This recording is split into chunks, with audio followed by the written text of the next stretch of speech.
And then I think that's all. So the missions were a place where they talked about their religion and told other people about Christianity. But they also were a place where they would provide food and shelter and supplies for the Native Americans who would like to come. And yeah, and So, also mhm. and also if the Native Americans came to do their mission, they would get food, but it's kind of hard for the Native Americans because they have to leave their religion and then start a new one and act like how they act. That's exactly right. Well said, Krish.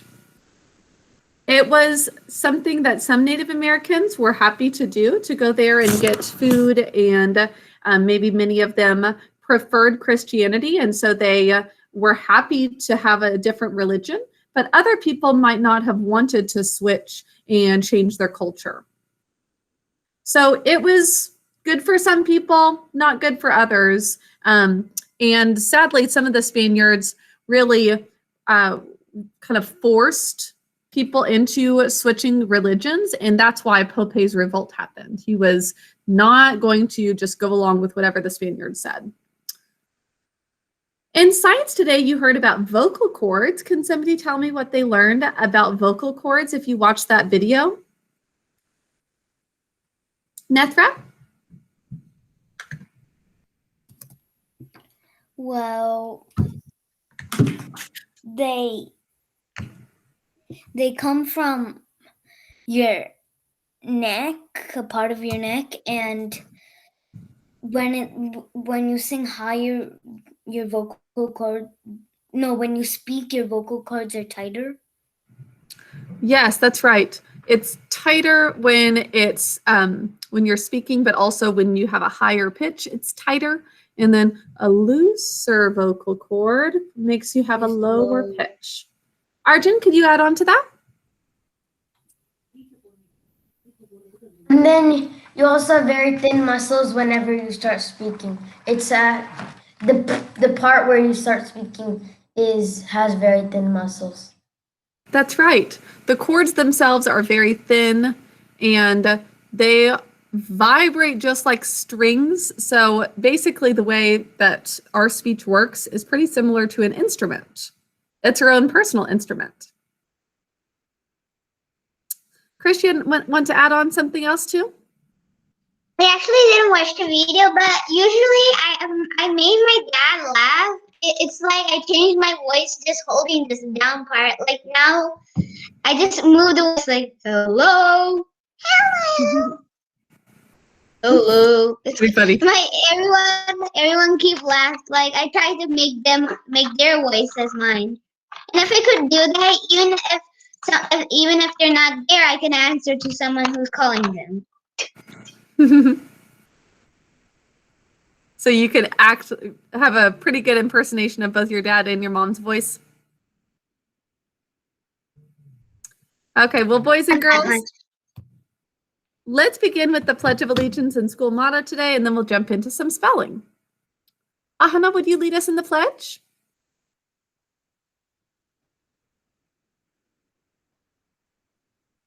Do your parents need you for something?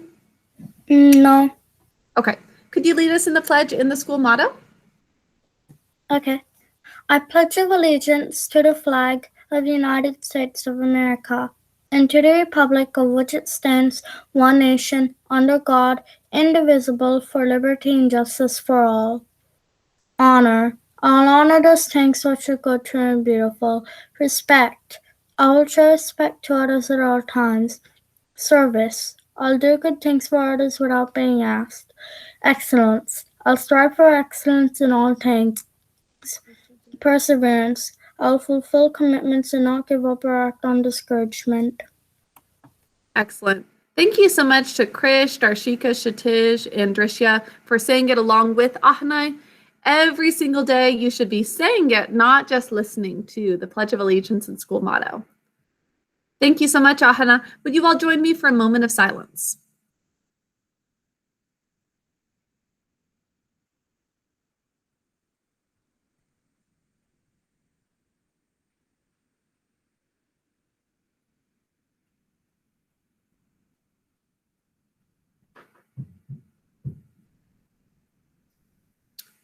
Okay, boys and girls, well, let's start on some phonograms today and spelling words. I just went through and I think I updated all of the quizzes from Friday. They should be graded in Bright Thinker. So you might want to take a look at that later on today.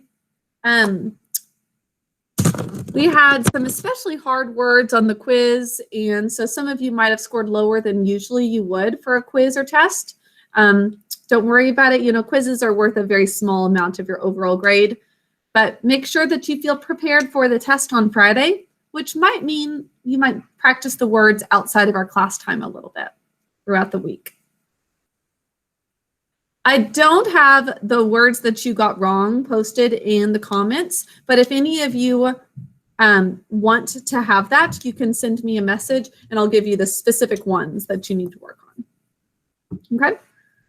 Now let's go ahead and do some phonograms together. Can you start with writing the phonogram R, the pirate phonogram?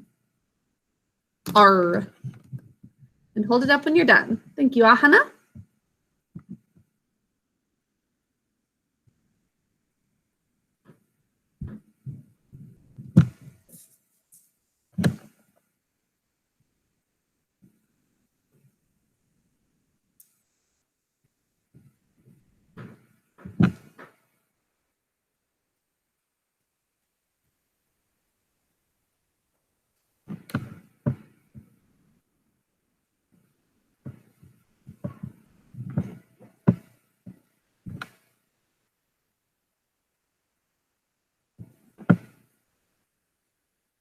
Okay, next, let's write the phonogram E. Double E always says E.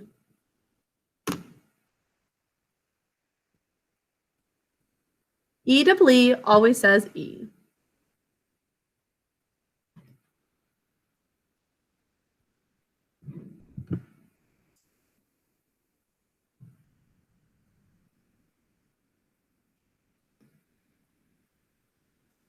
Okay, very good. Next up, please write the phonogram O, the O of boat.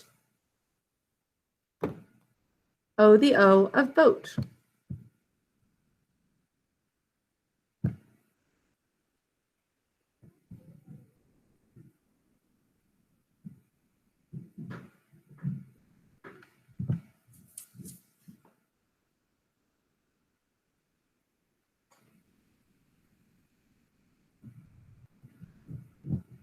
Next up, O, the O of toe. O, the O of toe.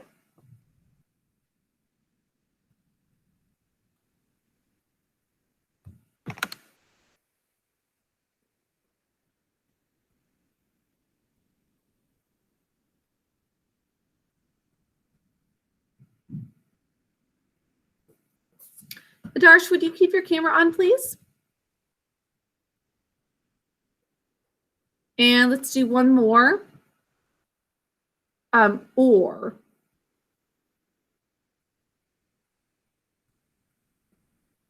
Adarsh, if you can hear me, please keep your camera on throughout the class. Hope you're at your computer. There you are. Okay, last phonogram today, or.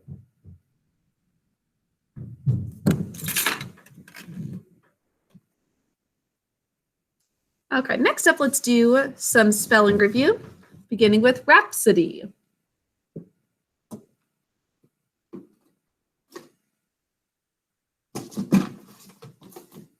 Rhapsody.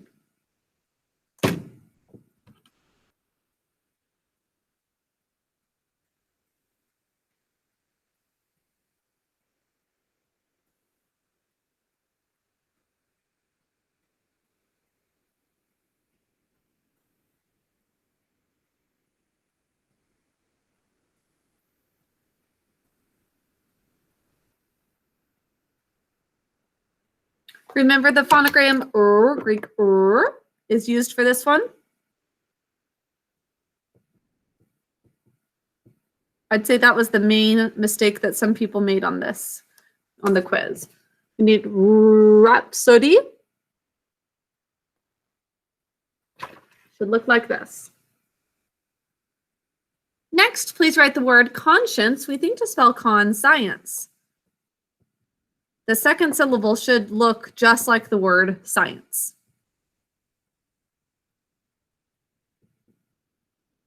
Conscience, we think to spell con-science.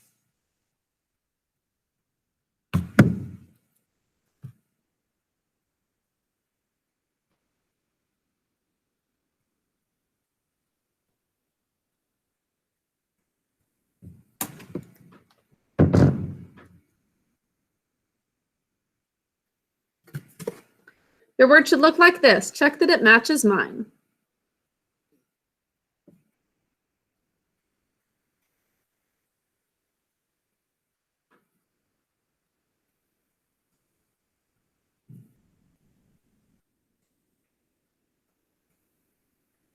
Next, conscientious. Conscientious.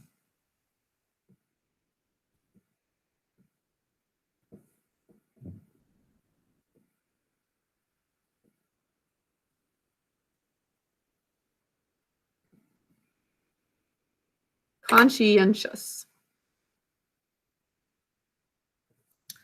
Oh, so quite a few of you made this mistake on the quiz that I'm seeing a lot of you make right now. The short letter sh, a lot of you are writing, but it's actually tall letter sh. I know that one's kind of tricky because a lot of times when there's already a C, they will have that type of shus ending, but this is what we should have. So check that you've got tall letter sh for that suffix.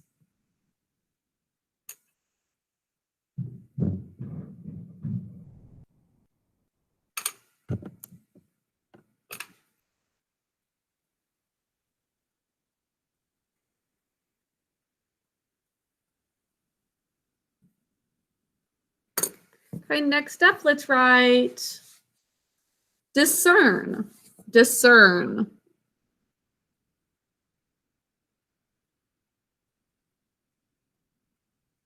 And then we're going to write discernible. Not discernible, but discernible.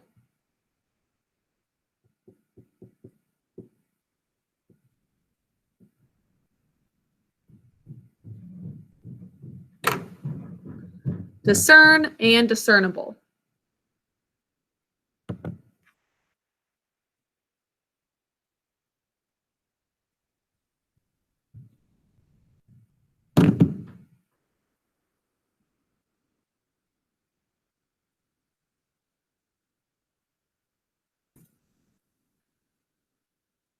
Everyone show me discern and discernible. Excellent. Should look like this.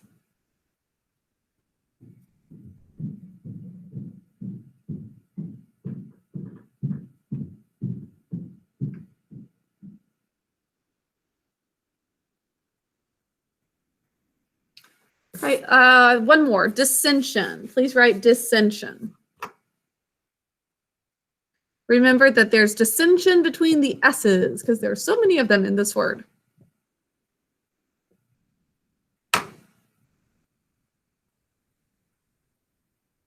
On the quiz, I saw some people do the SC spelling pattern for this word, but this does not have that. I know it's tricky because it's right after dissension. Right after discern, but it should look like this. Dissension. There should be 3 S's. Think of dissension between the S's because they're all fighting for who's best or most important. All 3 S's.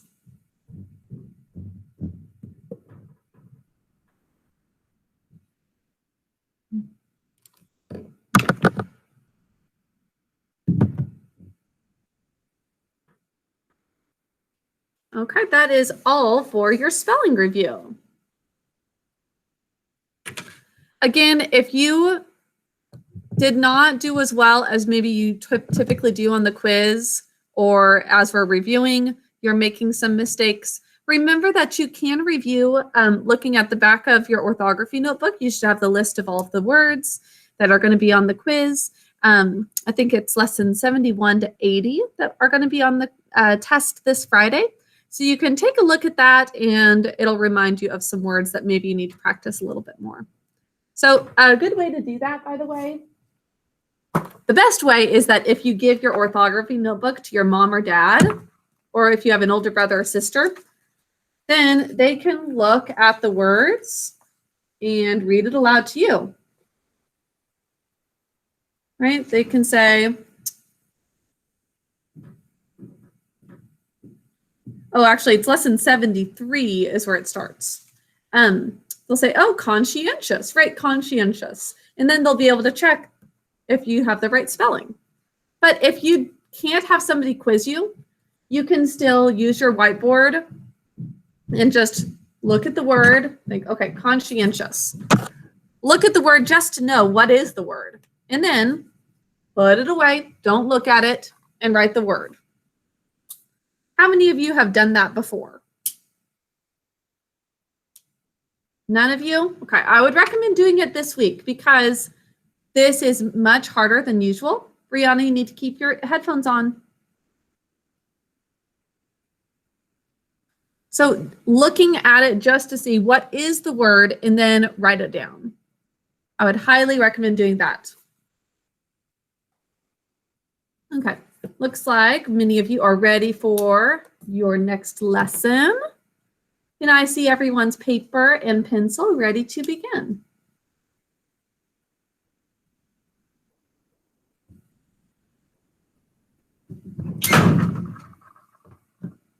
We're going to have 4 words on the lesson today, and the first 2 both come from the word tranquil. You guys remember that from last week? Tranquil? Devansh, do you remember what that word means? No, I don't. I think it means like sorry or something. Oh, good guess. That one, that's penitent, I think that you're thinking of. Oh, Tricia, yeah. could you help out? What does tranquil mean? Or something. Yeah, calm, or relaxing, peaceful. Yeah, peaceful is a good synonym for it. Tranquil. Now we're going to be learning 2 words that come from that base word. And I think some of you might be able to guess at least one of them. Krish? We might have even talked about this last week. Yeah, actually, before that, what part of speech is tranquil? Adjective. Would we do tranquillant? Oh, good guess, but no, tranquillant is not a word. Arima? Tranquilizer? Like Very good. We're going to do tranquilize, which is the action of calming or relaxing. So like a tranquilizer might be given to a wild animal in a zoo to calm their muscles. You tranquilize them. Arima, did you have something else to share? I think I know the other one. What is it, do you think? Tranquility? Very good. Oh, and it looks like Arjun knew it too. Yeah. Tranquility, very good, is the noun form of this word. Tranquil is an adjective. Tranquility is the state of being very tranquil or calm. That's the first word in our lesson today. Can you all say tranquility with me? Tranquility. 4 syllables. Let's do that again. I should see fingers under everybody's chins. Come on, Brianna and Adarsh. Tranquility. 4 syllables. Those first 2 syllables are exactly as we wrote them last time. Tran is basic code. Quil is basic code. That's the qu phonogram in there that you hear. Now the third syllable, I, is I-E. And last syllable, T-E. What's going to make the E sound? Yep, I-E, good. Please pick up your pencil and write tranquility. Rashi, I'll get to you for another one. I'll make sure you're a helper for something. Tranquility. Please pick up your pencil and write it.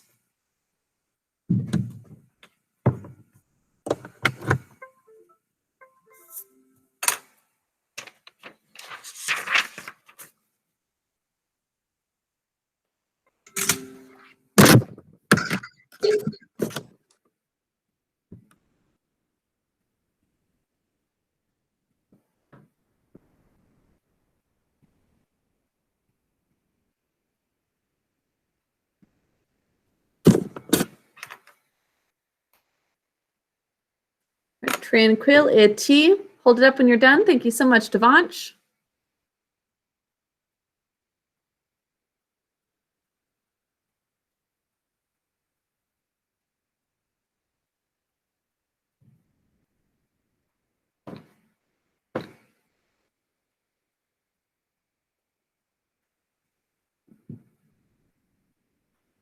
Okay, let's check it. Tranquil. It's our word from Thursday. Syllable break, e. Tranquility. Check that your spelling matches mine, please. Cross it out and rewrite it if you have any mistakes. Now, could I have Rashi mark the word for us?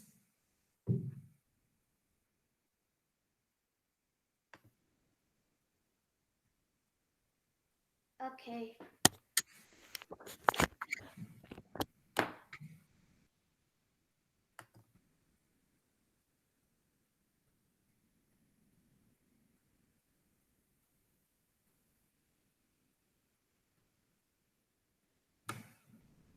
Rashi, you're muted. Can you unmute yourself so you can say the word?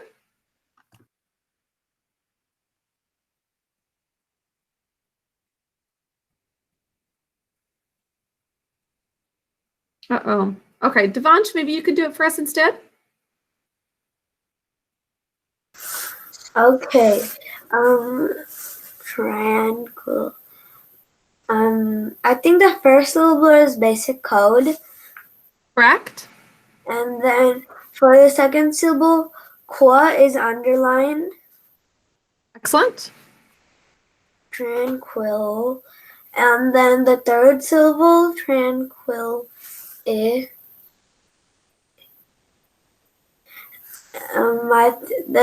third syllable is also basic code, and the fourth syllable, he is saying his third syllable. Third vowel sound. Great job. And it's an adjective. Tranquil was an adjective. Tranquility is now a noun. Oh, I thought tranquil was a noun. That's what my paper says. Oh, okay. So yeah, tranquil should be an adjective, and tranquility, adding the ity suffix, makes it a noun. Okay, now tranquility. We're going to write tranquil eyes for our next one, which is the action of making something relaxed and peaceful. Even though it sort of feels like the opposite. If there's like a wild animal and you're tranquilizing it, that does not seem relaxed or peaceful, but it's actually relaxing their muscles. Tranquilize. So tranquil eyes, last syllable is going to be I, z, silent finally, job one. Please write tranquilize.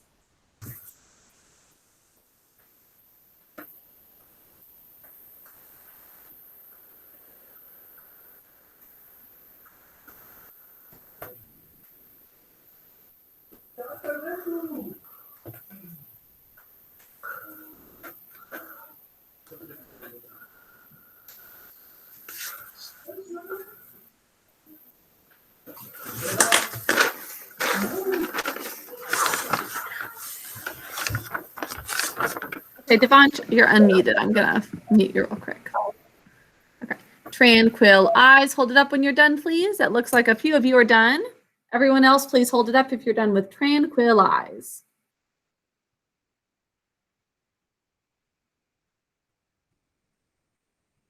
Yes, nice enough? Can I help out? Yes, I'll have you mark the word. Tranquil eyes. Check that your spelling matches mine, everybody. And then Saisanov's going to mark it for us. Then I'll get back to Rashi for the next one. Okay, so the first syllable is basic code. The second syllable, qua, is underlined. And then the third syllable, and then finally the third syllable, you underline I and the Z, and the E makes an odd job 6. Made the Z underlined. Yeah, it's actually going to be a job 1 though, because it makes I say its name. Oh, right. Well, thank you so much, Saisanov. Everyone check that yours matches mine. This is going to be a verb. It's the action of calming or relaxing someone or something.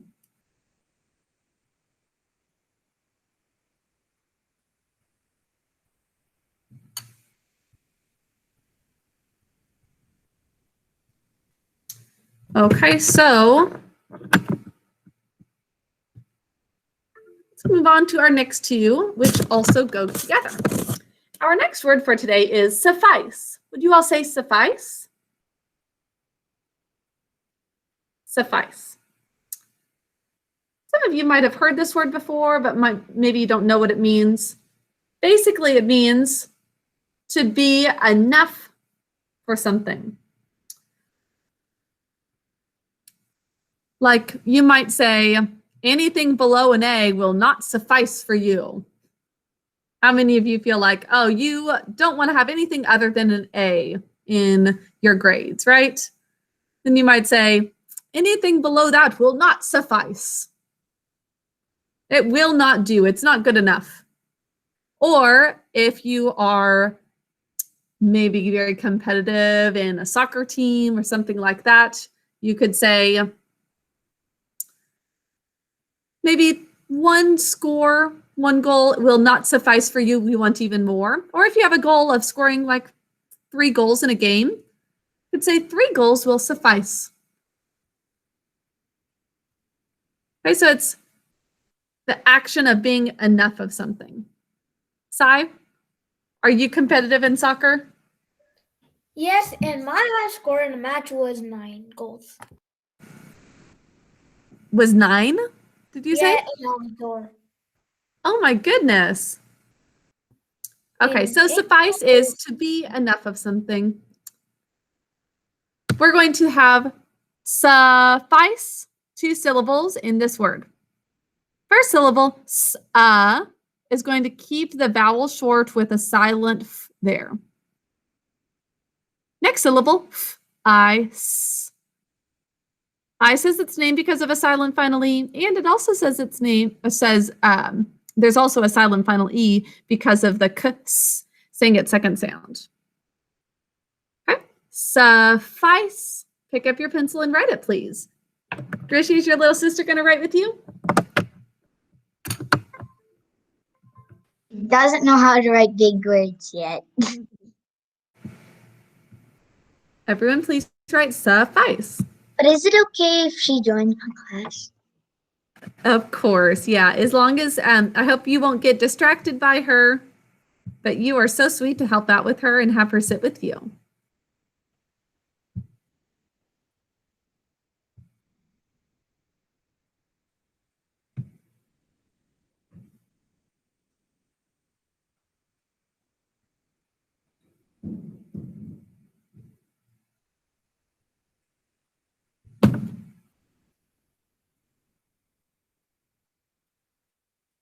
Yes, Arjun?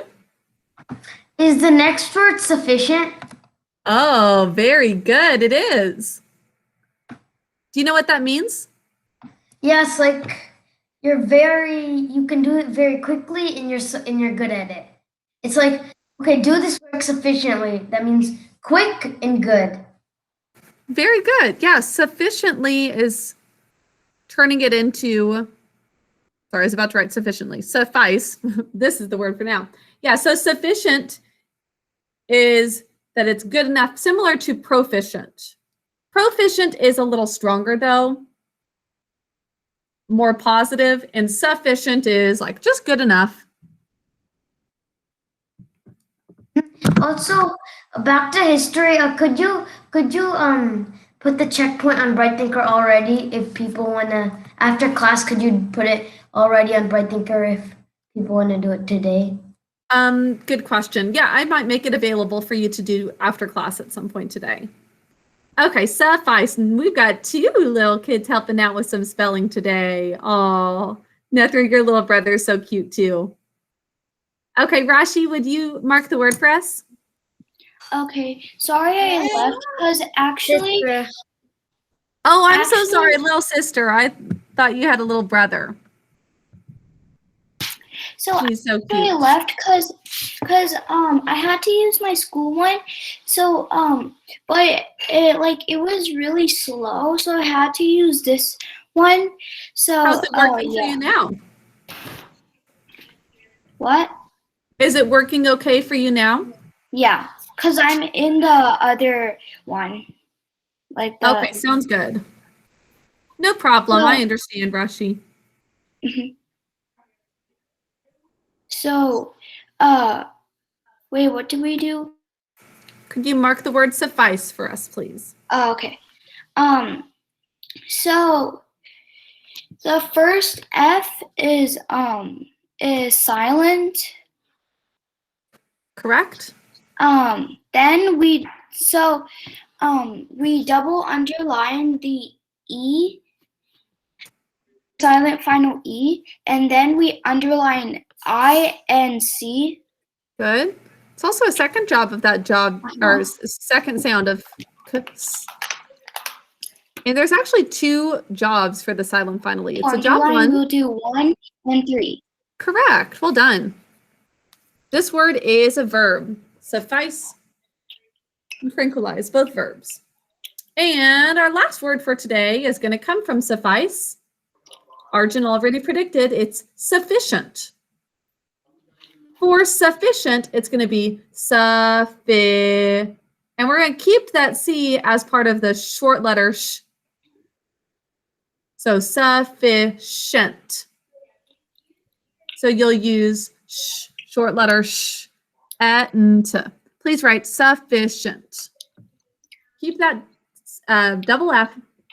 Still need a double consonant.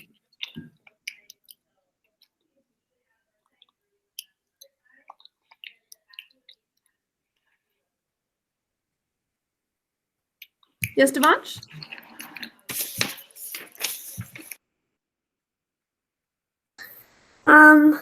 Actually, I might need to tell the thing after sufficient because it's about all of the words. Okay, sounds good. Thanks for understanding the best time to say it. Sufficient. Hold your paper up when you're done, Jessica Rima. I should see sufficient.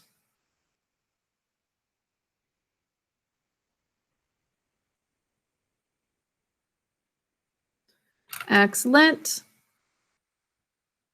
Sufficient. Check that your spelling matches mine. If you've got a mistake, don't worry about it. Just cross it out and rewrite it. Sufficient. Okay, and Nethra, do you and your sister want to mark the word for us? Is your sister still back there? Nope, my dad took her away. Oh, okay.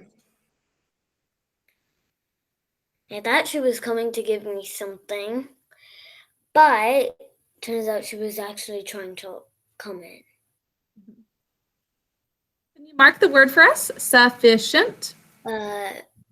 Silent F in the first syllable. Great job. Is the second syllable basic code? Yes, it is.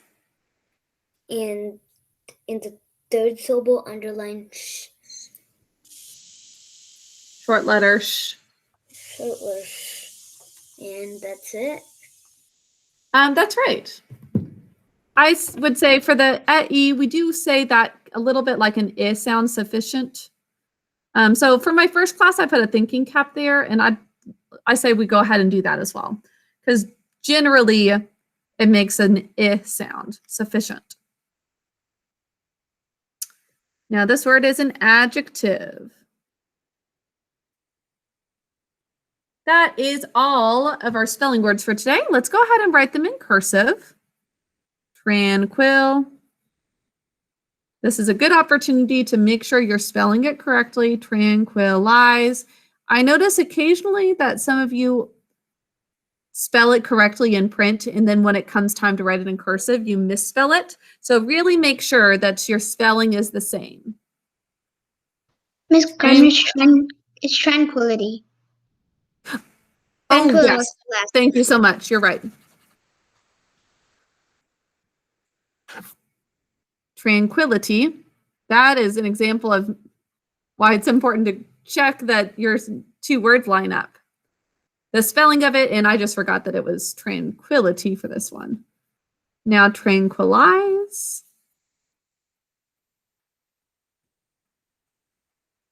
Suffice.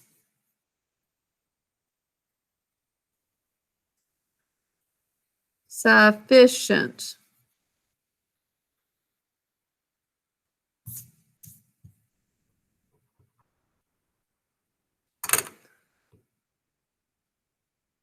So all four of those in cursive.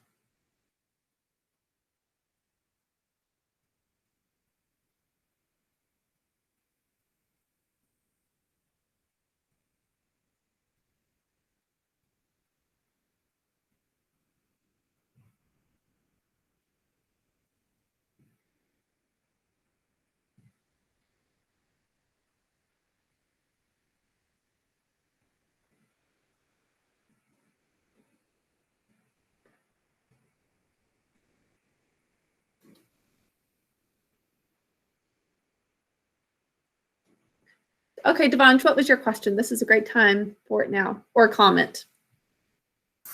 I was saying that in all of the words, we basically learned two words because tranquility, we learned tranquility and tranquil, and same with tranquilize, and then suffice. I think we didn't. And then for suffice, we learned suffice and ice, and for sufficient, we learned sufficient. Oh yeah, for sufficient, we didn't learn anything. Sufficient is sufficient on its own. We don't need extra. Yeah. Oh, another way, I forgot that I mentioned this to my 8:30 class.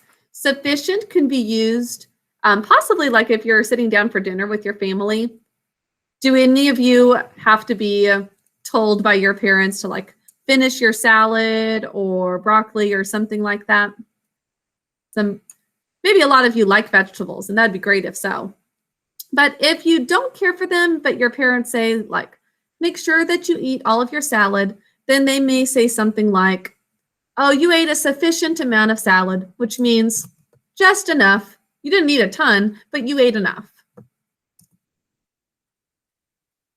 It'll do. It's just enough. Okay, boys and girls. Now, today we're going to be learning a new idiom since it's Monday. Can take a little stretch break and let's take a moment to review the idioms we've learned so far. Who can tell me what it means to say actions speak louder than words? We learned that a few weeks ago. Could I hear Saisanov tell me that in his own words? Can I give you an example?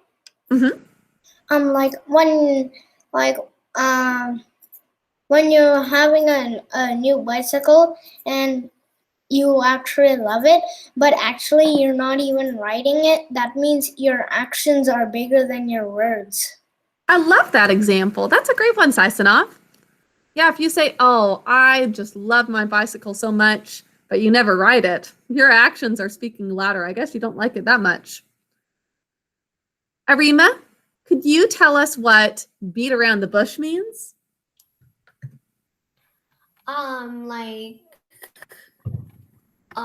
If you like borrowed one of your friend's toys and then the next day they asked where it was and then you just started talking about something else because you accidentally broke it. That's what it is. Yep, that's exactly right. It's like not telling a lie, but also not being very truthful, kind of working your way around the truth. Sometimes it can be done for good reasons, though. Maybe if your mom is wearing a new dress or she's got a new haircut and you think it looks a little odd, but you don't want to just say, Mom, that's a weird haircut. So instead you say, well, it's shorter and it's really cool and new. So you might say like as many good things as you can while still being honest. Okay, now Drisha, maybe your little sister can help out with showing this new idiom we're going to learn today. We're going to learn today this new idiom, cold shoulder. Has anybody heard that before? Rihanna, do you think you know what it means? And then Drisha, you and your sister can show us maybe a little acting out of this one. Like giving a cold shoulder is like you're kind of ignoring somebody and like acting a little mean to them, not saying stuff that's mean, but acting mean, stuff like that. Excellent description. That's exactly right. Kind of ignoring the person and maybe being a little bit mean, but mainly it's just through ignoring them. Like, to go along with Arima's story of if you went over to your friend's house and accidentally broke their toy, maybe the friend is not going to be quick to forgive you. Hopefully they do forgive you quickly. But if they didn't and they like kind of the rest of the day that you were over at their house, they kept kind of ignoring you and giving you the cold shoulder, that would be sort of like kind of acting like you're not there. Drisha, could you and your sister act out cold shoulder? How should we do it? Well, it would be one person talking to the other and the other one kind of like turning the other way, sort of acting like they're not there. Yeah, you have to talk to me. Do it. Can you say Drisha, Drisha? Say it louder. Oh, she's too shy. Then I'll say it to her because she's ignoring me anyways. Good point. Very good point. Dia.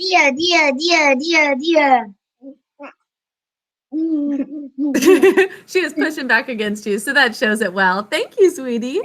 She's actually being really, really. So yeah, it's basically like ignoring the other person. And actually, this came from, they used to have like a few hundred years ago when people would like come over to another person's house. If they had like a dinner party and one person actually wasn't invited, that they come along anyway, then the person would actually serve them cold shoulder, like roast. So it would be like meat, and they'd serve the person who wasn't supposed to be there some cold meat, and everybody else they would serve hot meat too. So they'd give them the cold shoulder. Like literally the cold shoulder they'd give to the person who was uninvited, or maybe they're staying way too long. You don't want them to be there, so give them the cold food. Oh, and Krish's sister's joining too. We've got so many little visitors today. Hi, sweetie. You two look like you're right about the same age. How old are you? Krish, how old is yours? She's 3. Drisha, how old is your sister? She's 3.5. Oh, look at you. Both of you 3. She's also 3.5. Her birthday's almost. Nice. Okay, boys and girls, please write cold shoulder in cursive. I'm going to go ahead and write it with you. Arima, how old is your younger sibling? He's 2, and it's impossible to bring him and sit him down here. Why is that? He won't listen. Only a magician could do that. And it would be very, very, very possible for Neha to come and sit here. Arlo could shoulder. Uh-oh, you added a U in there. Okay, so let's write cold shoulder. And I'm also going to write what it means. I'd like to start doing that with our idioms. To ignore someone is basically what that means.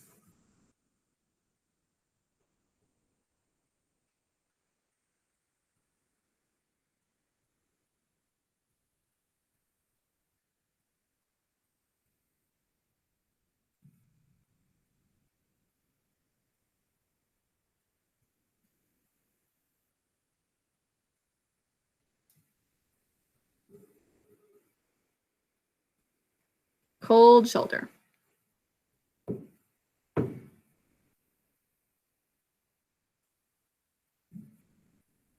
Okay, once you're done with that, we're going to do, for grammar today, a little more practice of writing simple, compound, and complex sentences. But throughout the week, instead of just writing any old sentence, we're going to combine all of the types of sentences into a nice little paragraph.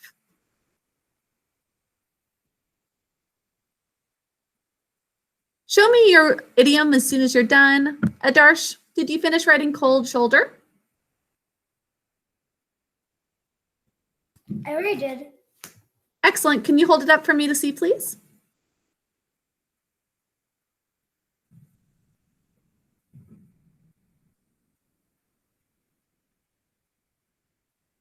Thank you so much. That looks great. Okay, boys and girls.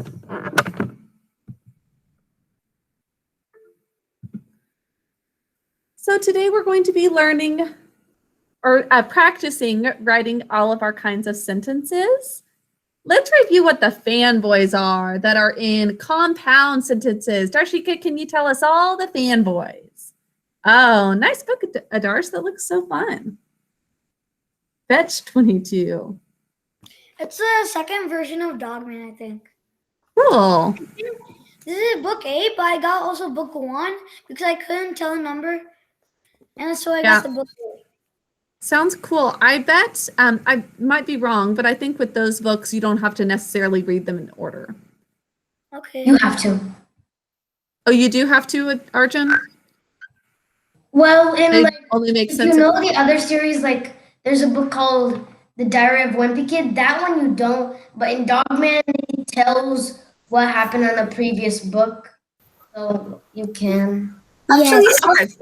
Good it to also know. starts off at the really beginning when the bomb exploded. Oh, okay.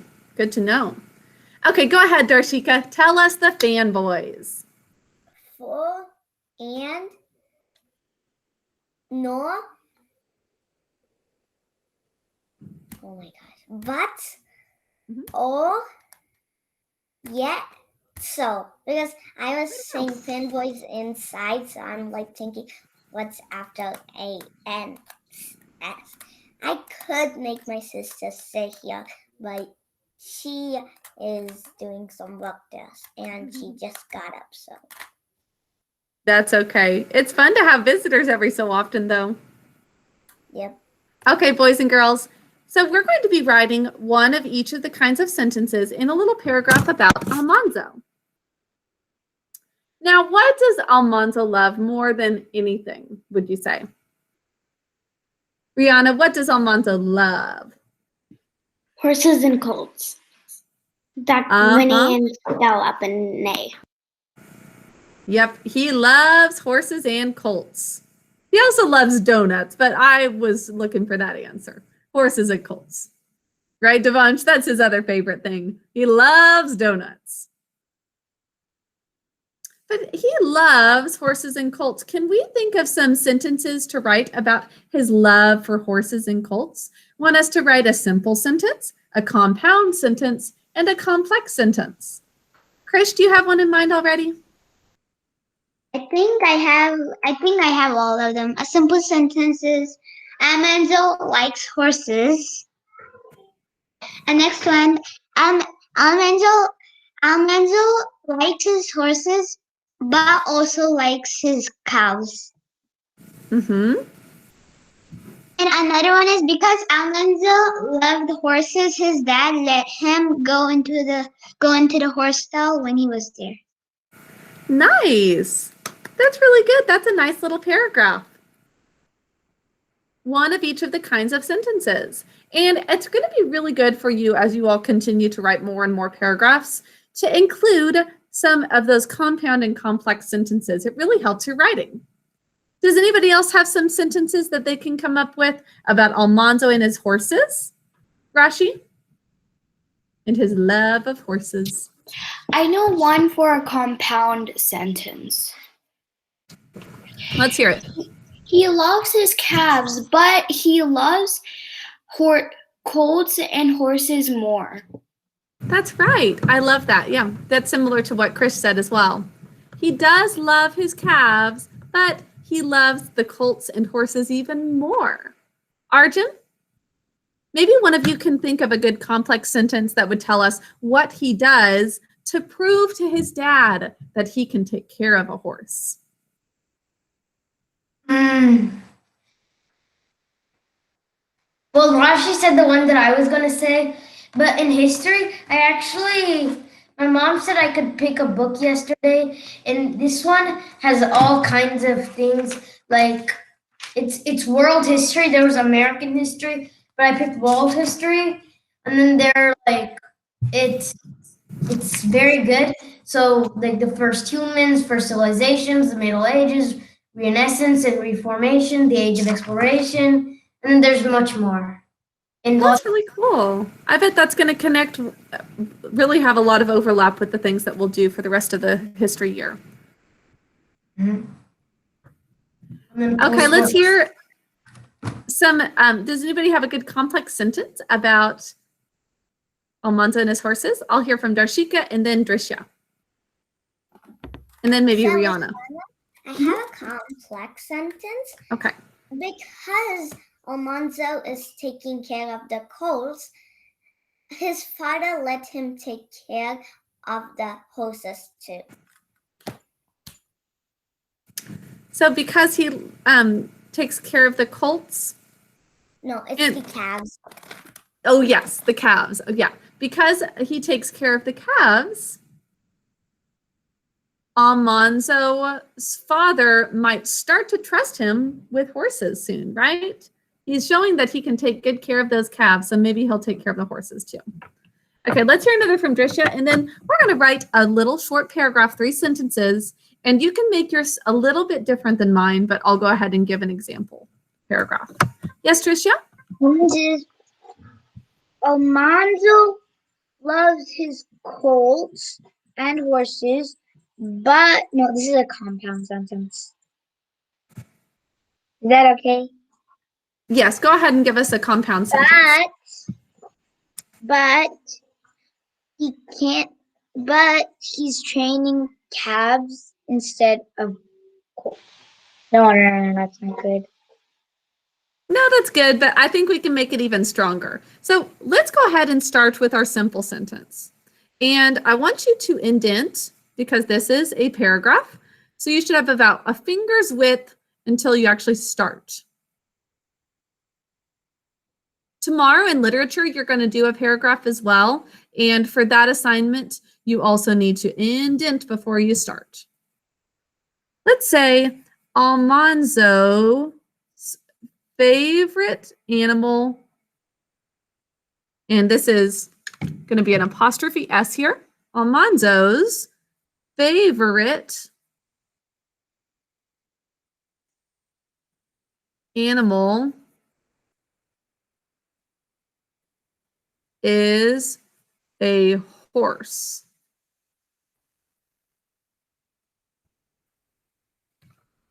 Okay.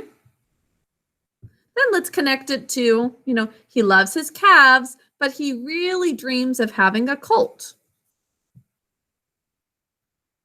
Taking what a lot of you guys were saying, but changing it up just slightly.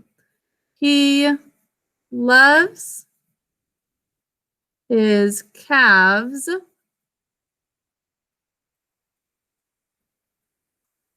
but he really wants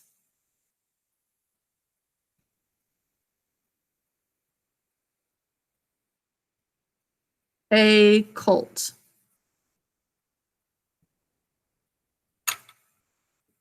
He loves his calves, but he really wants a colt.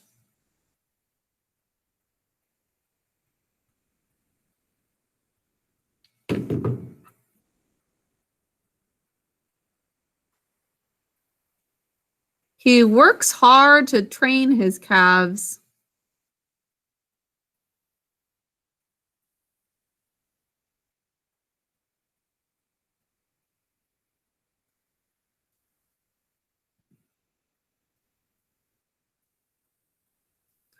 Because he wants his dad to trust him with a horse. Or with horses.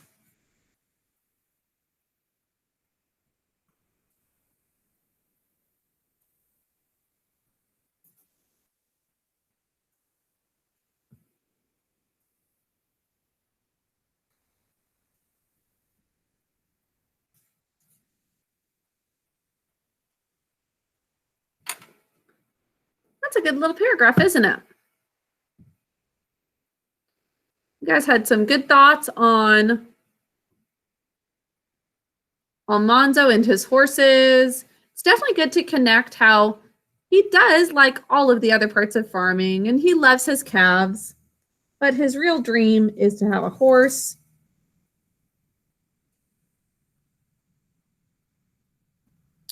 And he's already trying to prove to his dad that he can take care of a horse on his own. Rihanna? It was up from the last time. Oh, I see. Okay.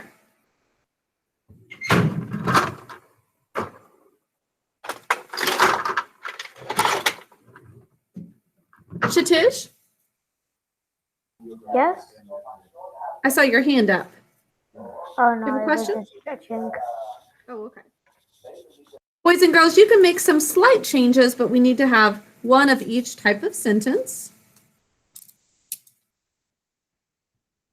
And this is a good example of all three, and they have to be related to one another. I think these also all flow into each thought. With paragraph writing, it needs to make sense from one to the next. Like his favorite animal is a horse. He loves his calves, but what he really wants is a colt. He works hard to train his calves because he wants his dad to trust him with horses. Those make sense one after the other. It's building on one thought. By the way, we do want a comma to separate our independent clauses and a conjunction. It should always be comma conjunction in a compound sentence. So please make sure you have that comma and conjunction. And for a complex sentence, if a word like because is in the middle, we need no comma. And then if it's at the beginning of the sentence, we do need a comma between the clauses. But with this type, we don't need a comma for the complex sentence.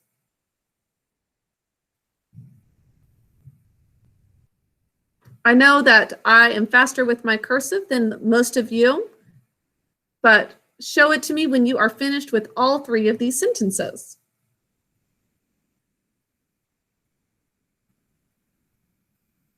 It looks like Krish is done. Ahana, that looks great.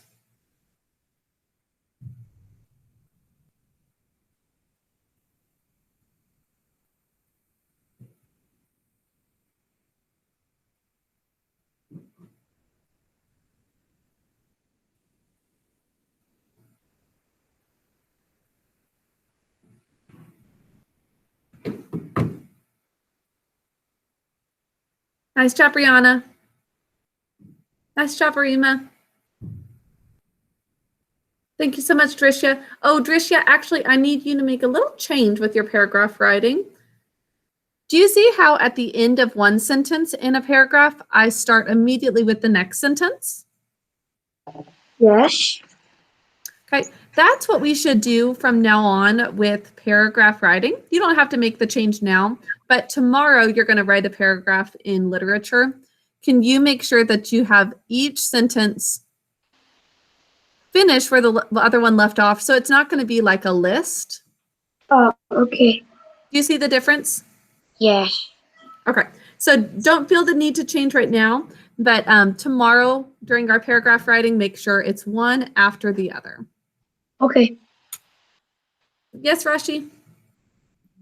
Unaccidentally, I forgot to write the paragraph cursive. So is that okay? For today, that's okay, but tomorrow we're going to do another paragraph, and I want you to write that one in cursive. Great job, Arjun. Did everyone remember to indent before they started? I did. Is it okay if I did a little indent? Yes, but in the future, we're going to be doing these, by the way, every day this week, a little short paragraph with one of each of the types of sentences, and have about 1 finger's distance between the red line and where your paragraph starts. Excellent, Arjun. Excellent, Rashi. Your fingers are a little smaller than mine, so your indent might be a little bit smaller too, but it's about 1 finger. And that's really helpful because, you know, like in a book, here I've got Farmer Boy right here next to me. It shows you when the new paragraph starts. So our writing needs to have that too.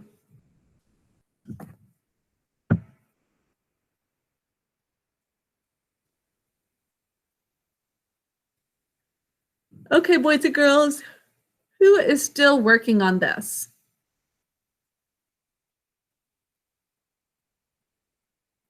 All right, it looks like we are about ready to move on. If you did not finish this yet, on your own after class, just try to remember something similar to what we wrote and make sure it's a complex sentence for the last one. We should have 1 simple. 1 simple. This first one is a simple sentence. The next one is compound. I'll abbreviate that as CD, compound, first and last letters of the word. And then the next one is complex. I'll abbreviate that as CX. So simple, compound, and complex.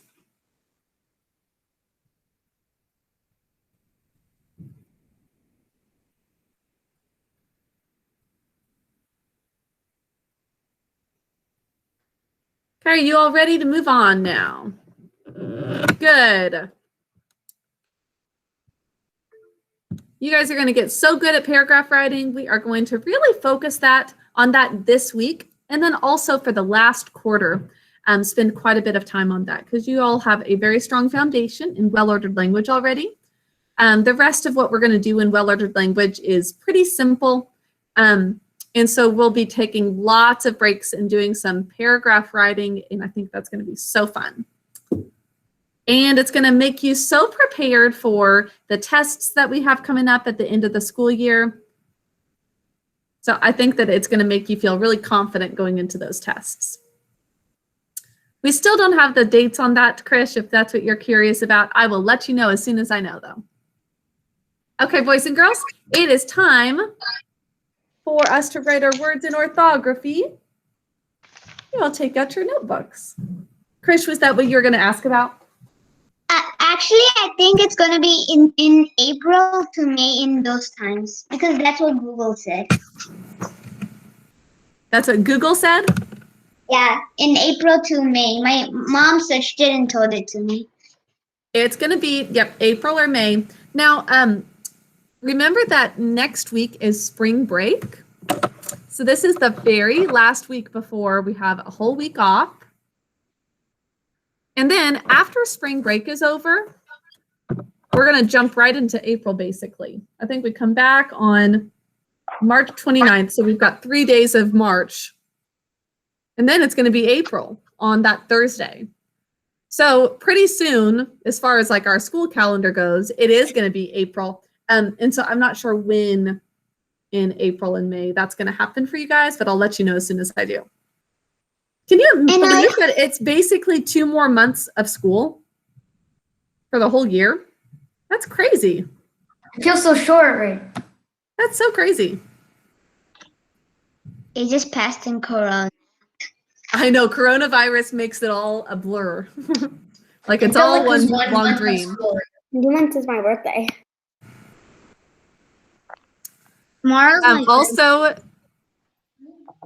So once again, this is the last week before spring break. It's also the last week of the 3rd quarter.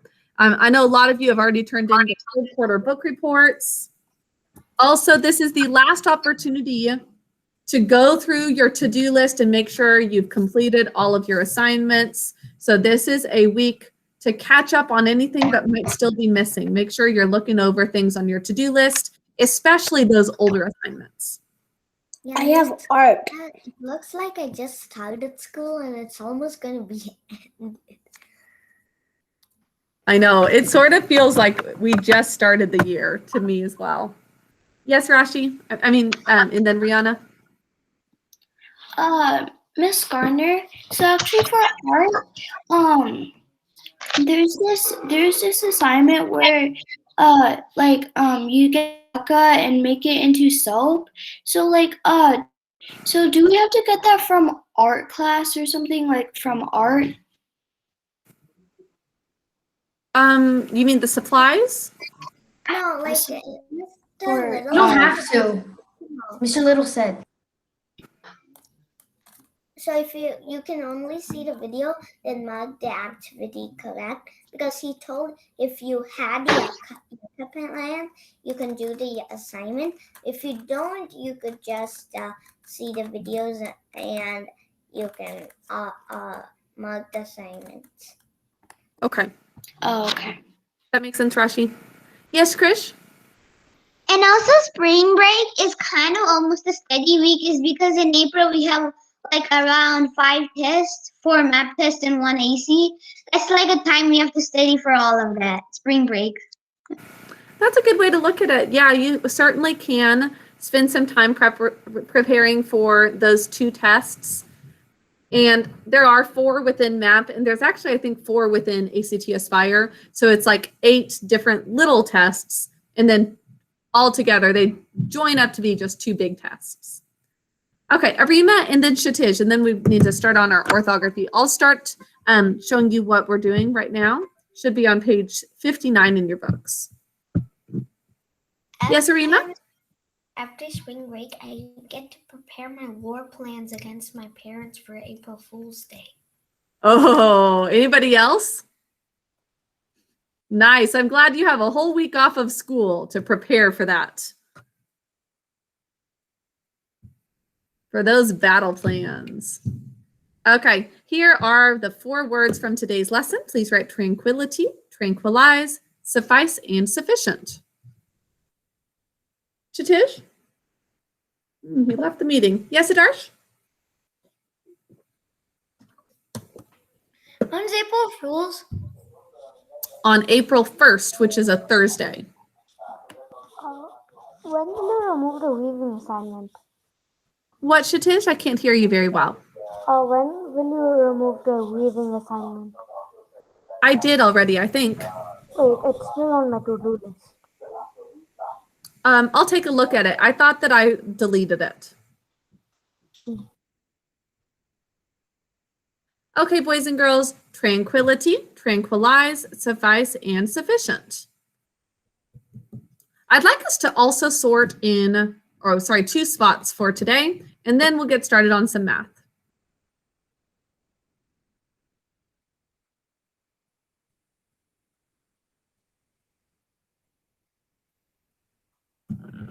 Okay, so tranquility, tranquilize, suffice, and sufficient. I'd like you to turn to the verb list on page 16, 1-6, and we're going to write the 2 verbs from the lesson today, tranquilize and suffice.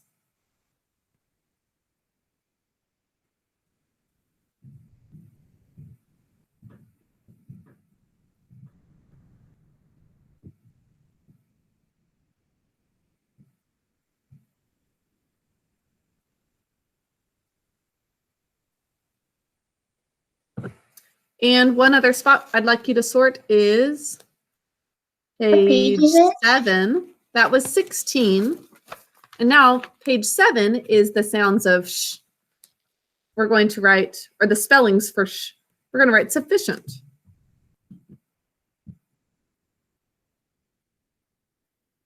So on page 16, suffice and tranquilize. On page 7, sufficient. In the short letter sh column. And those are the only 2 spots for today. Yes, Arjun?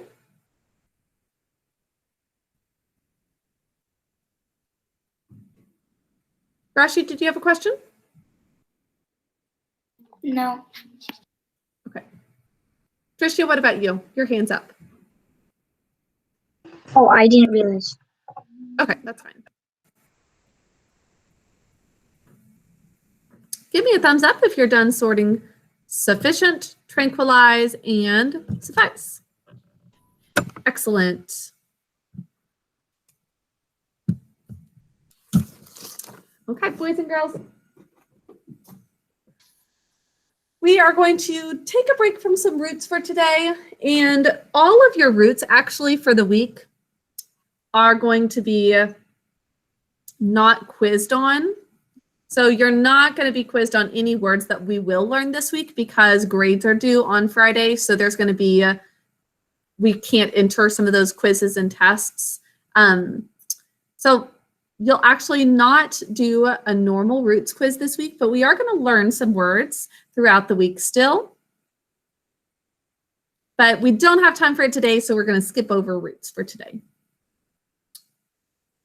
For math, we are going to start a new lesson, a new unit altogether, as we learn about measurement still, but this time customary measurement, or also called standard measurement. Now, that is for length, talking about inches and feet, or talking about with weight, pounds and ounces. And then with liquid measurements, cups, pints, quarts, and gallons. So that is what we're going to be working with all week long, which means you'll still have lots of opportunities to use those measuring tapes and rulers that you have. How many of you have one? I see that Krish has one right there. So we are going to be talking about just an overview today. How many of you can remember how many inches are in 1 foot? Anybody remember that? Unlike the metric system, it's not just the easy 10, 100, 1,000. It's going to be things that are a little bit different. Arima? There are 12 inches in 1 foot. And can I say something else? Uh-huh. Like, can I say the countries that use it? Very good. Yeah, go ahead. Britain used to use it, but then they switched to the metric system. The US uses it, Liberia uses it, and Burma or Myanmar uses it. I don't know what to call it. Very interesting. Yeah, it's the same country. So, wow. Very interesting, Arima. So one of 3 countries in the whole world that uses the standard or customary measurement. And I think that the metric system actually does make a lot more sense because it is just always the same, right? Kilo always means 1,000. Deca is always 10. Deci is always 1/10. It's so nice and easy that it's just, once you learn that song, basically you can remember 1,000, kilo, 100, hecto, 10 is decameter, 1/10 deci, 100 centi, 1,000th is millimeter. But customary length is what you'll see mainly in the US. And so it probably is easy for a lot of you because it's what you see more often. Like when your parents maybe have to fill out a form about how tall you are or how much you weigh, it's going to be in feet and inches for your height. And it's going to be in pounds for your weight. That's the main way we talk about things in the US. So thank you, Arima, for saying you have 12 inches are in 1 foot. If you have measuring tape, can you find 12 inches? Or if you have a ruler, that probably is going to be 12 feet exactly. Sometimes there's like 6-inch rulers, but most rulers are going to be 12 inches exactly. 1 foot.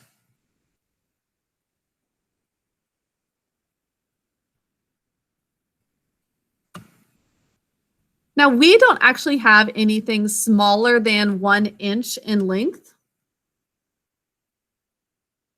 So if we want to measure something smaller than 1 inch, we're actually going to use fractions to tell how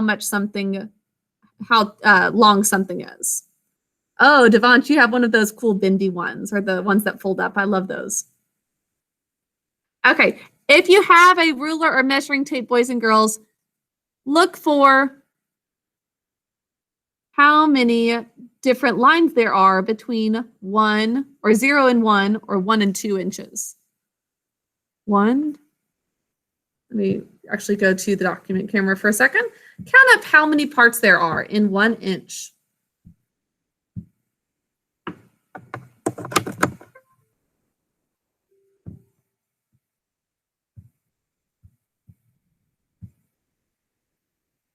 Arjun?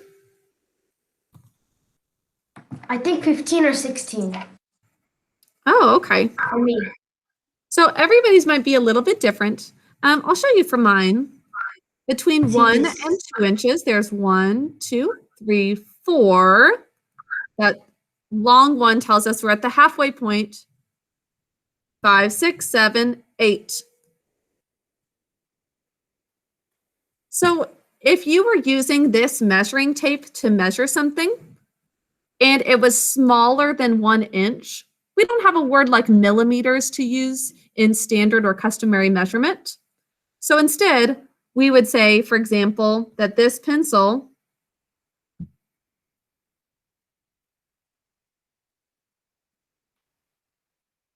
is 6 1/8. Actually, let's put the lead down.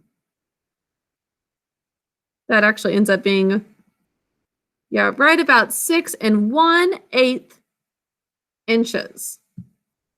So we're going to be talking about fractions quite a bit in this unit because we don't have millimeters to measure with. Instead, when we're measuring length, we're going to use fractions to talk about a fraction of an inch. How many of you have done that before? Do you guys remember ever doing that before where you use fractions to see like a fraction of an inch in measurement? No? Okay. And by the way, how many of you remember doing fractions at all in 2nd grade? I think it's possible that that was a unit that maybe you didn't get to because of coronavirus. You guys remember? Arima, do you remember? Mm-hmm. I think we actually did fractions like how we show fractions with shapes in 1st grade.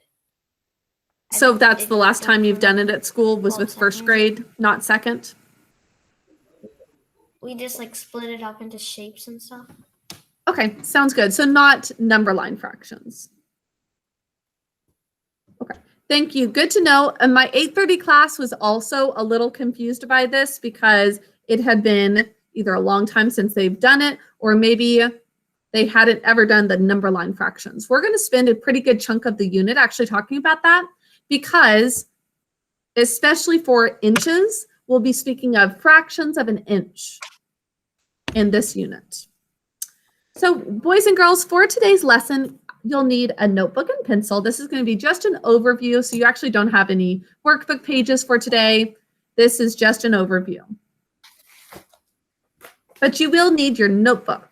And that's where you can close up the measuring tape now and get your notebook out.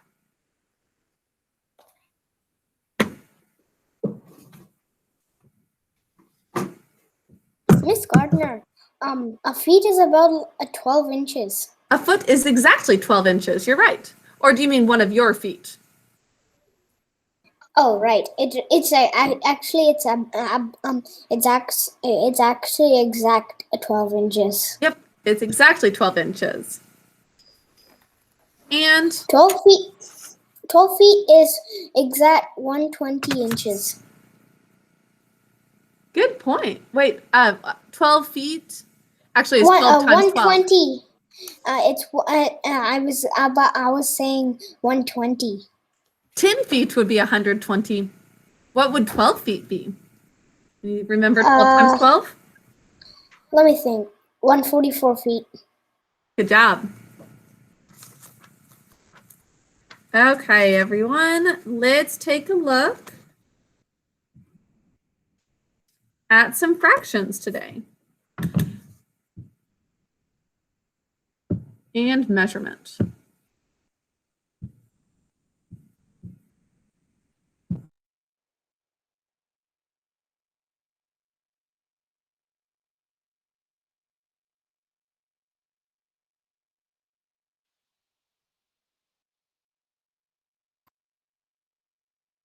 So sorry about that, boys and girls. Okay, so let's take a look at our book.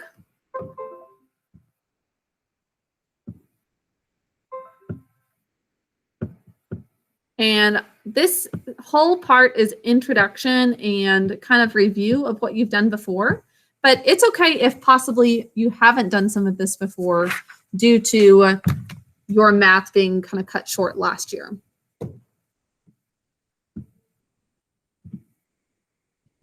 Okay, so how many of you remember identifying fractions on a number line?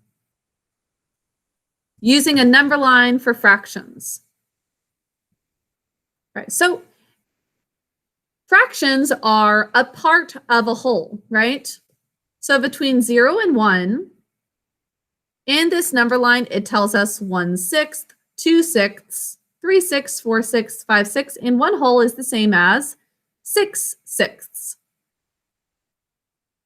Because whenever the numerator and denominators are the same, that's all parts of a whole. Now in this one, we also have extra little bitty lines there.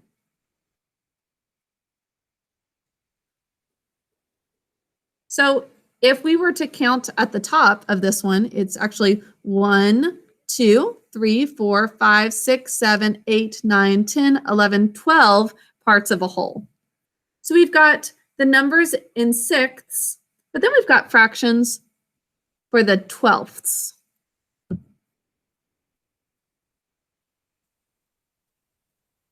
Right? And for some of these, like 1/6 and 2/12, it's actually the same.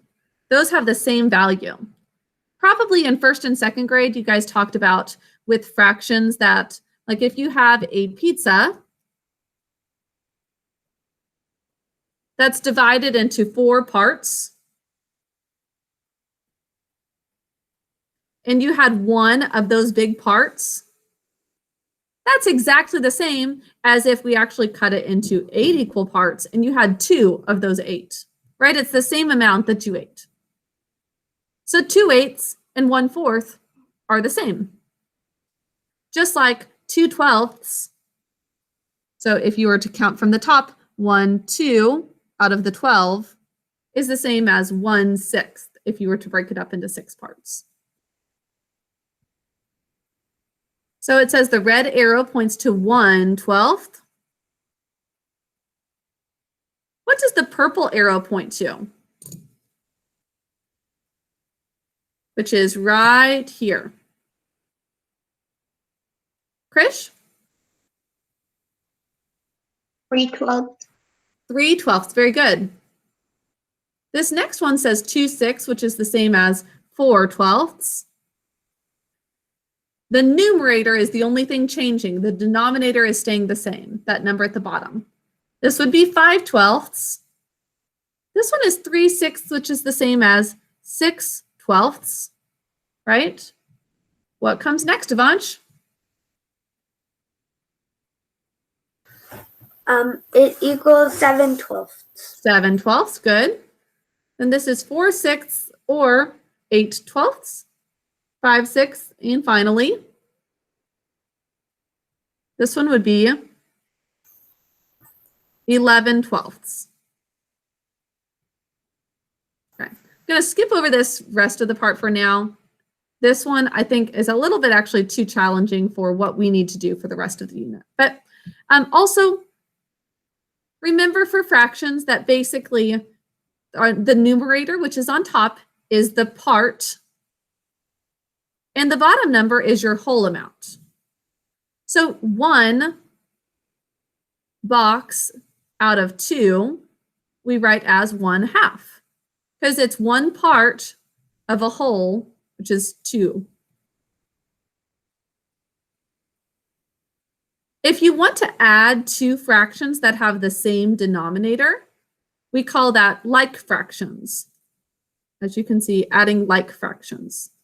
When we add like fractions, the denominator, that number at the bottom, stays exactly the same all the way across. And it's only the number on the top, the numerator, that gets added. 1 plus 1 is 2. But at the bottom, notice this. 2 stays the same all the way across. And 2 halves equal 1 whole.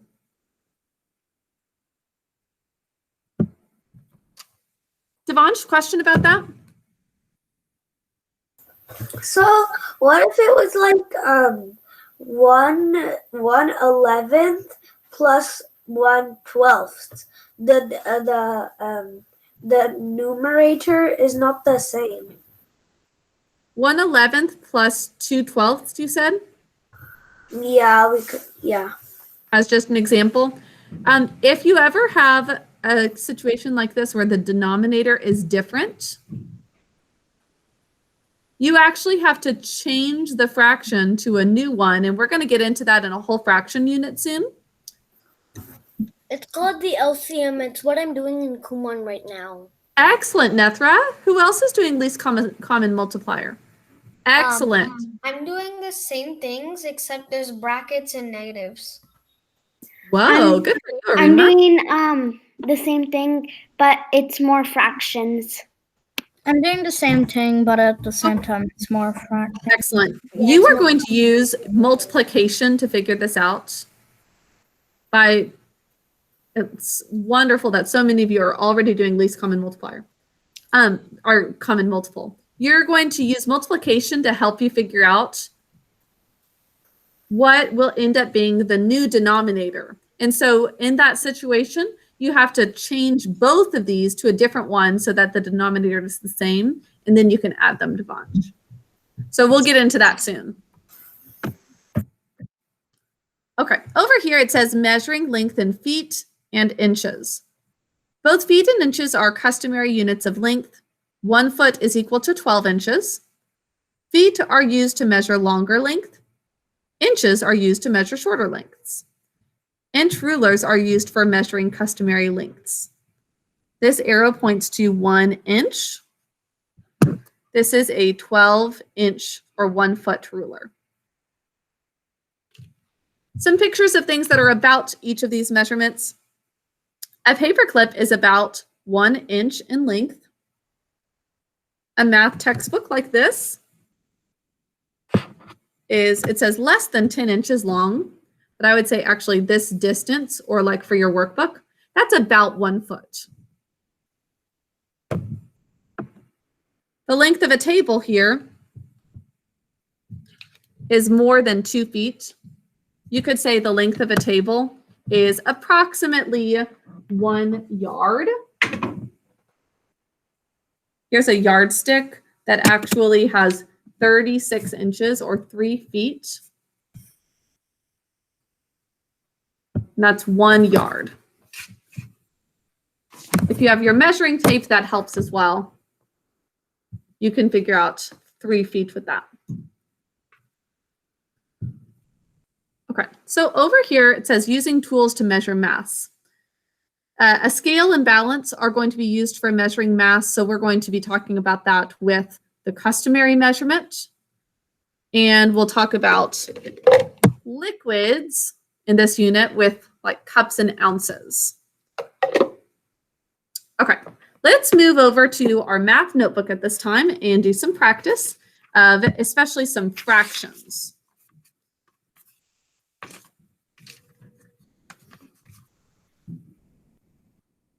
Okay, can you all take out your math notebook?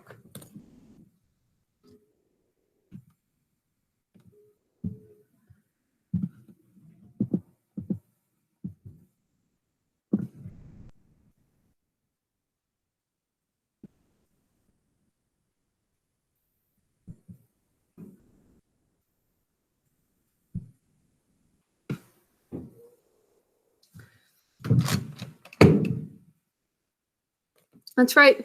The heading at the top .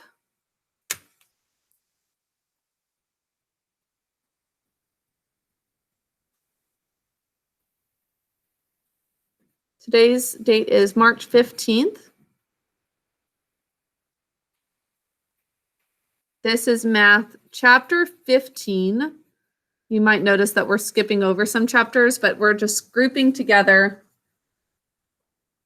the two measurement chapters.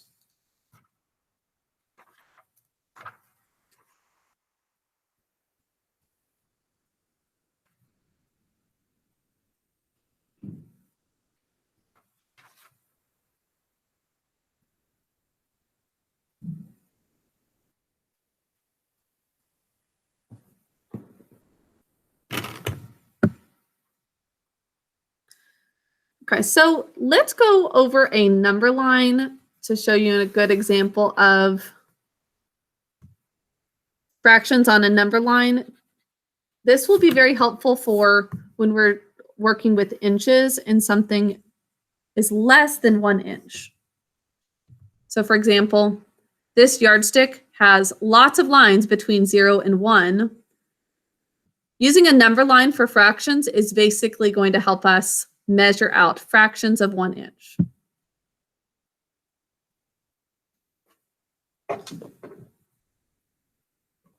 Okay, so we're going to start at 0 on our number line and end at 1.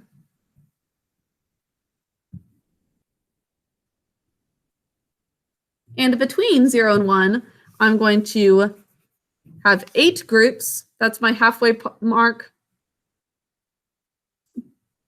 1, 2, 3.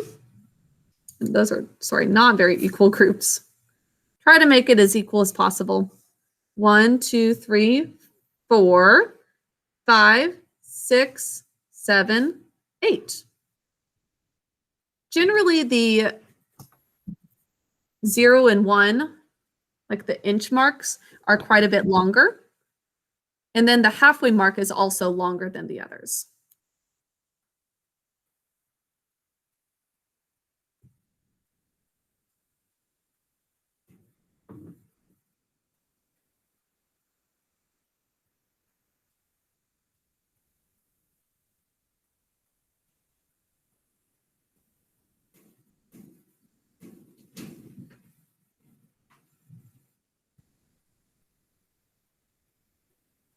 Okay, so the first fraction here is 1 part of a whole amount, and there are 8 whole amounts. So this is the fraction 1/8.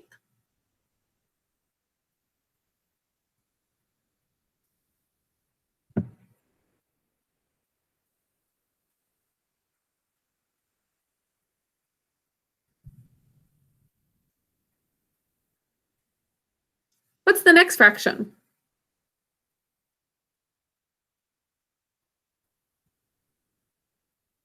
Our denominator is going to stay the same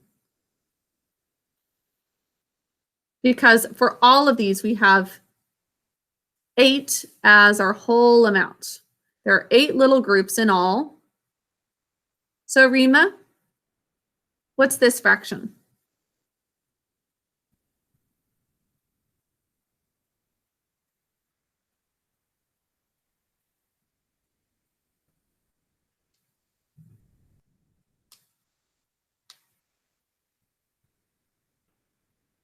You're still muted, Arima. Can you unmute? There you go. Yeah, it's gonna be 2/8. Correct. 2/8.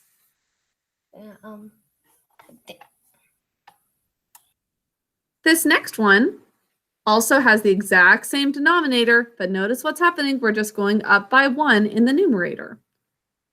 What is this one, Rihanna? 3/8. 3/8. Good. Now this middle one is at our halfway point. It's 4/8, but we also have another name for this one because it is, if you can imagine this as 1 part and this as 1 part, what is that equal to? Rihanna? 1/2 reduction. Good. We call those equivalent fractions because it's the same value. 1/2 or 4/8. Shatij, can you finish up our number line? Oh, yes. After 4/8, it's going to be 5/8, then 6/8, then 7/8, then 1. Excellent. 5/8, 6/8, 7/8, then 1. And 1 is the same as 8/8 because it's 8 parts of the whole 8. Yeah.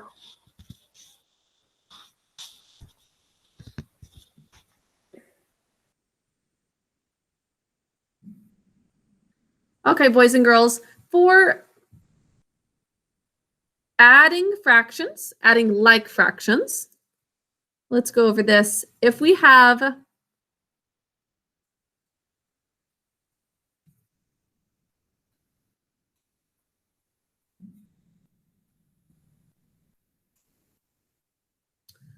one eighth plus 2/8, it equals 3/8. The numerators are the only ones that get added. The denominator stays the same. So add that. Add the numerator or numerators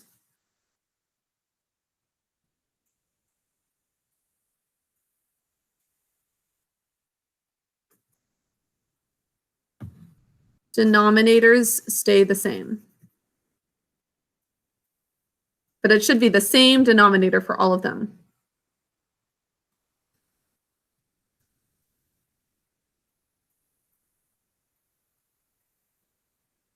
So that's the numerator, this is the denominator. This is the part, this is the whole.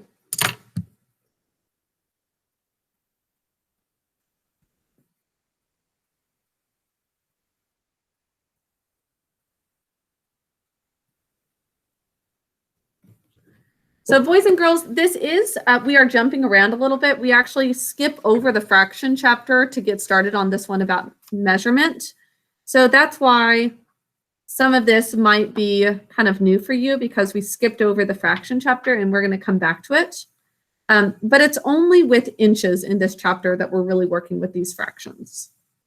So it'll just be a good introduction to fractions as a whole.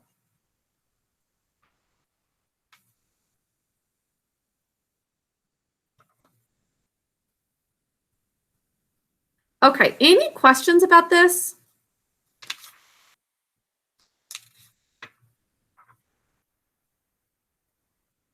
Yes, Krish? Like in fractions, like there's this thing my dad like told me. It's like when like there's this place where it's like 4/8 plus 4/8 plus 1 minute 5/10. 4/8 plus 5/10. My dad like actually it's not that. It's like you can sometimes convert the fraction into another fraction. Like you can convert like 4/10 into 2/5. Good. Just a half of that.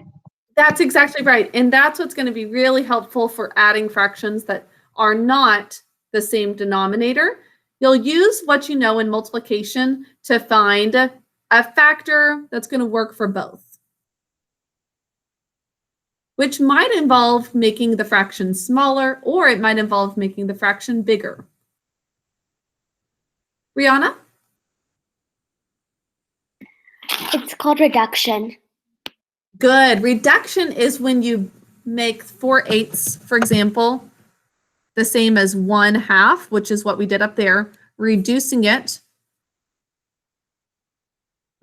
makes it into its most simple form. But sometimes you have to make a fraction bigger to be able to add two together. We'll get into some of that, but some of that is actually going to be what you'll do in 4th grade fractions. So way to go for those of you who are getting a little head start on that. Looks like Ahna's getting a head start in Kumon on some of these 4th grade math materials. That's great. Rihanna, you too? Arima, it sounds like you are too. Miss Gunna, Actually, I just remembered I'm adding the thing with like a number in the front.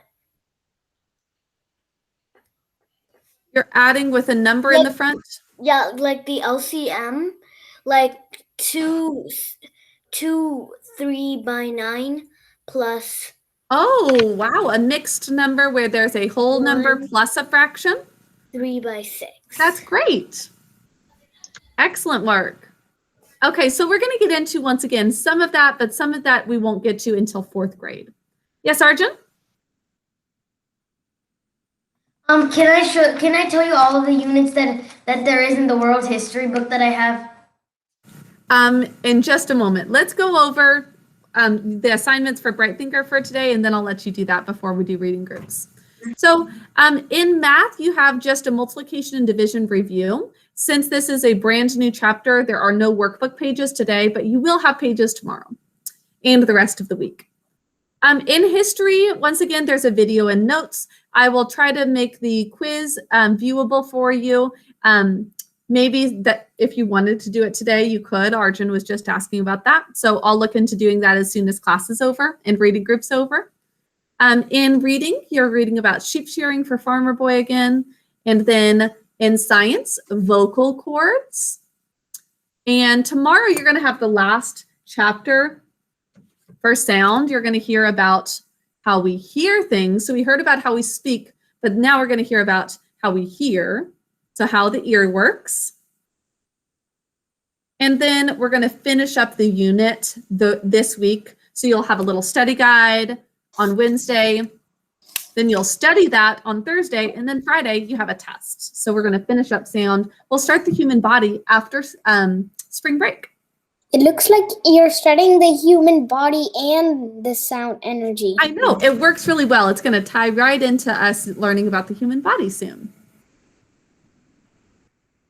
So that's what's coming up in all of those assignments. By the way, for well-ordered language, no pages all week long because we're doing those paragraphs throughout the week. So no well-ordered language pages. Okay, Arjun, you can tell us the units in your history book, and then we'll get started on reading groups. I'd love to hear what kind of things you're learning about. The first is the first humans. The first humans in the Paleolithic era. Then there's another one also, the Neolithic era, and the same thing. Mesopotamia, ancient Africa. What is this? The Phoenicians or something? Israelites? Oh, Phoenicians. Oh, and the Israelites. Ancient India, ancient China, ancient Greece, ancient Rome, the Middle Ages, the Byzantine Empire, the rise of Islam in the Middle Ages, early civilizations of the Americas, medieval India, the Golden Age of China, medieval Japan, Europe in the Middle Ages, the European Crusades in the Muslim world, Renaissance and Reformation, the Renaissance begins, the Reformation, the Age of Exploration, Europe sets sail, Europe explores Asia. Europe explores Asia or tries to. American colonies. Does it say that or tries to? No, it literally says that. But and then the next unit 6 is revolution and enlightenment, the scientific revolution and enlightenment, monarchies rise in Europe, the American Revolution, the French Revolution, nationalism across Europe and independence, movements in South America and Haiti, the American Civil War, the Industrial Revolution, the Women's Movement, the Unit 7, the era of imperialism, Europe imperialism, the scramble for Africa, Japan modernizes, the Spanish-American War, reactions to colonization, world conflicts in the early 20th century, World War I, the Great Depression, political shifts after the war, World War II. Okay, I'll stop you there, Arjun, but that's going to cover a lot of great things, including exploration that we're doing right now, Europe explores and the Americas.